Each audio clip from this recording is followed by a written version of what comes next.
اس وقت دنیا کے اندر رحمتیں آئیں گی، زمین خزانہ اگل لے گی، غریبوں کا وہ والی ہوگا، وہ پریشان لوگوں کا ملجا ہوگا۔ اس طرح سے کیا ہوا کہ وہ وہاں آ کے اور ان کو یہ بھی پتا تھا کہ وہ کہاں پیدا ہوگا، وہ مدینہ پاک کے اندر جو ہے وہ آ کے رک جاتا ہے، آگے خدمت کرتا رہتا ہے۔ ایک دن کیا ہوتا ہے کہ وہ کھجور کے باغ کے اندر جہاں ملازم تھا وہاں ملازمت کرتے ایک دن کیا دیکھتا ہے کہ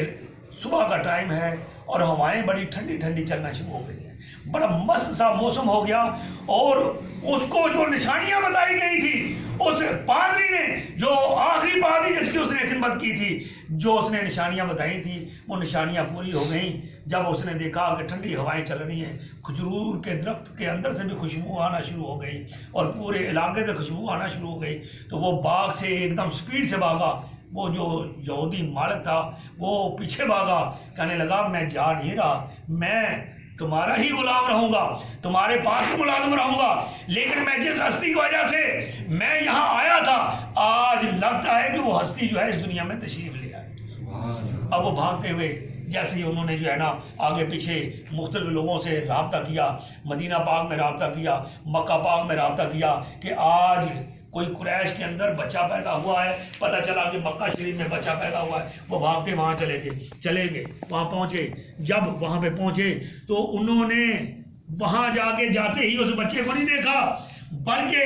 کچھ وقت وہاں انتظار کیا، کیونکہ اس پادری نے یہ بتایا تھا کہ جب وہ بڑے ہوں گے ان کے پاس اگر کوئی یہ صدقہ لے کے جائے گا تو وہ قبول نہیں کریں گے، اگر ان کے پاس کو ہدیہ لے کے جائے گا یعنی محبت سے ان کے پاس کوئی چیز ان کو جو ہے پیش کرے گا تو وہ قبول کر لیں گے۔ تو وہ جب آپ تھوڑا سا عمر میں بڑے ہوتے ہیں، جوانی کے قریب ہوتے ہیں، تو وہ ایک دن کیا ہوتا ہے کہ وہ تھوڑی سی کھجوریں نیت صدقے کی کر کے وہ چلا جاتا ہے، جب کھجوریں پیش کرتا ہے تو آپ فرماتے ہیں کہ ہم صدقہ نہیں لیتے، پھر کچھ دنوں کے بعد پھر وہ لے کے جاتے ہیں کھجوریں، تو پھر جو ہے وہ ہدیہ ذہن میں لے کے جاتا ہے کہ وہ ہدیہ جو ہے تو آپ خوشی سے جو ہے وہ قبول فرما لیتے ہیں۔ تیسری نشانی یہ بتائی تھی کہ ان کی پشت پہ بالوں کی ایسے کو گچھا ہوگا، وہ نبوت کی ایک مہر ہوگی۔ تو ایک دن کیا ہوتا ہے کہ اوپر والا مہربان ہو جاتا ہے، جس باغ میں سلمان فارسی خود ملازم ہوتے ہیں، آقا دو عالم صلی اللہ علیہ وسلم خود بذات خود اس باغ میں تشریف لے جاتے ہیں۔ جب وہاں جاتے ہیں تو اس کے باغ کھل جاتے ہیں، ہوائیں چل رہی ہیں، کیونکہ اللہ کے محبوب آئے نا، وہ بڑی بھینی بھینی خوشبو چل رہی ہے۔ تو اب سلمان فارسی جو ہیں ان کے ذہن میں یہ ہے کہ کبھی یہ ہستی جو ہیں وہ اپنی کمر مجھے دکھا دینا تو وہ تیسری نشانی بھی پیش ہو جائے، تیسری نشانی بھی میں دیکھ لوں تو میں ان کے قدموں کا بوسہ لے لوں، میں ان کے دین میں داخل ہو جاؤں۔ اب کیا ہوتا ہے کہ آقا دو عالم صلی اللہ علیہ وسلم کی ذات اقدس کسی وجہ سے اپنا جبہ مبارک اوپر فرماتے ہیں اور پھر عربی میں کہتے ہیں دیکھ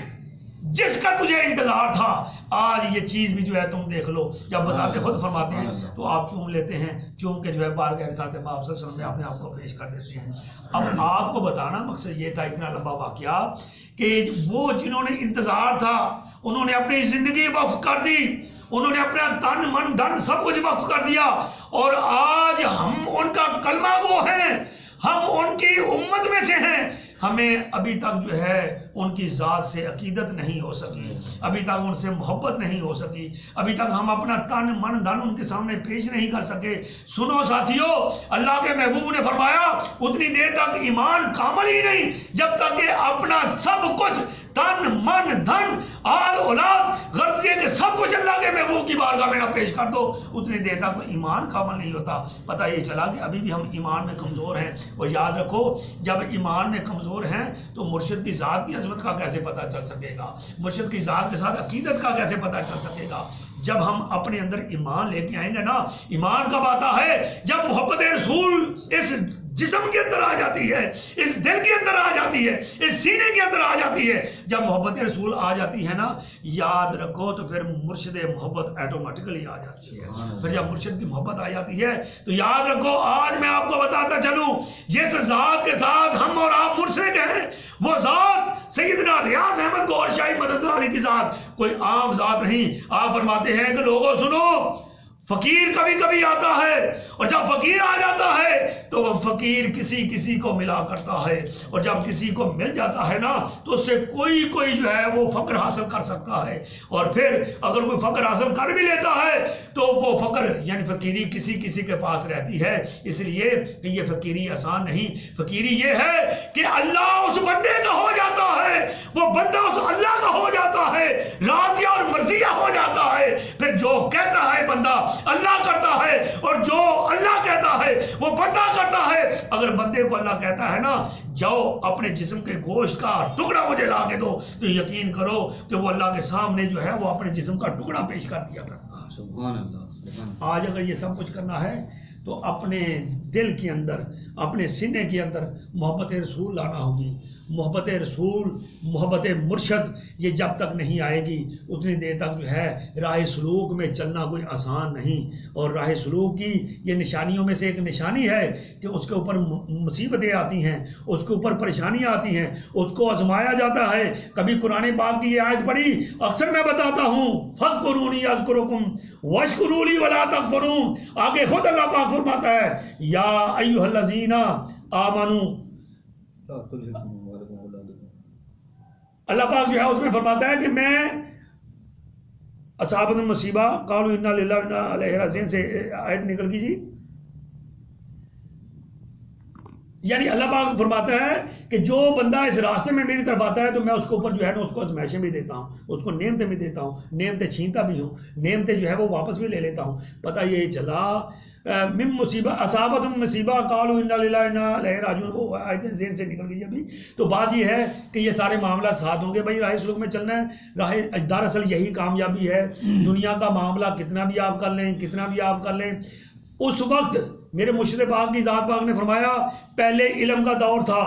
علم اتنا آ گیا کہ عمل ختم ہو گیا، اب جو ہے وہ عشق کا دور ہے، عمل کا دور ہے۔ علم کی طرف آپ جائیں اتنا کہ جتنا اس میں عمل کر سکے۔ علم